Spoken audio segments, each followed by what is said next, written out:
So we need to ask ourselves that just how much of effort or resources or people or institutions are required to achieve outcome on any single of our developmental, social, urban, environmental issues.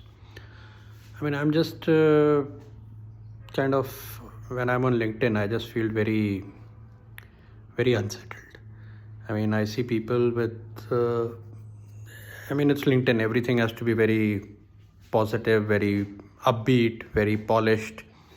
And, but for someone like me who's, I think, perpetually kind of either unhappy or looking for faults or looking for maybe truth, I find it a bit difficult to kind of accept most of the things on LinkedIn. And of course, that's a sentiment which is now widely shared, so it's not me alone. I'm just taking an example of, say, I just saw Anjali Agarwal's post. She's on a wheelchair, some globe is swimming behind. I mean, that's the image which we're sharing. And I'm saying I've known Anjali for what now? A good 15 years, maybe. I think 2011-12. In 2012, we did that whole conference at ORF, roundtable, and on walkability, on walkable cities. And we invited the who's who, I think, from around the country and flew in everybody to Mumbai and had a great roundtable. And I remember we took Anjali around on her wheelchair, visited Marine Drive and checked the ramps and accessibility of the footpaths right outside our building. And over the years, there are others who are working on that same issue. In Mumbai, we have Jasmina.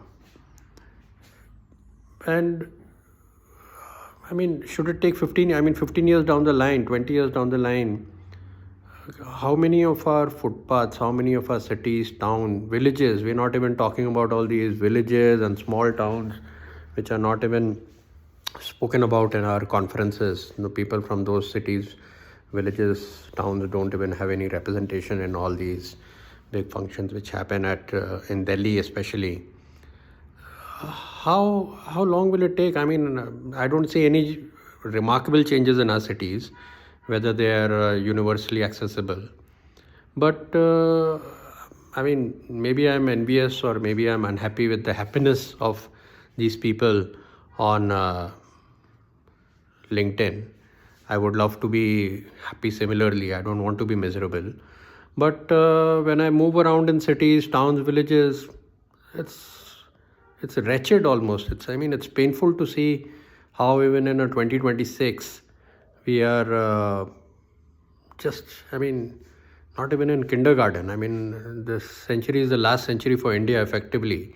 I mean, if Hindus are not going to end up being able to live a good life in their cities and towns, no air quality, no accessibility, no waste management, not a single river clean, nothing. I mean, you can rattle off number of indicators, and in 20-25 years, I've been seeing so many people, so many organizations. So and the answer for me is obvious. People don't want to question the establishment. People don't have courage in India. And to make up for that lack of courage, you need to have these upbeat kind of frequent things. And of course, the corporate NGOs are the worst. I mean, their annual reports have to show everything upbeat. They signed MOUs with IAS officers, shook hands with ministers, did so many conferences, workshops, some pilots on the road. That's it. I mean, that's what the whole thing is. That's it. That's all that I wanted to share.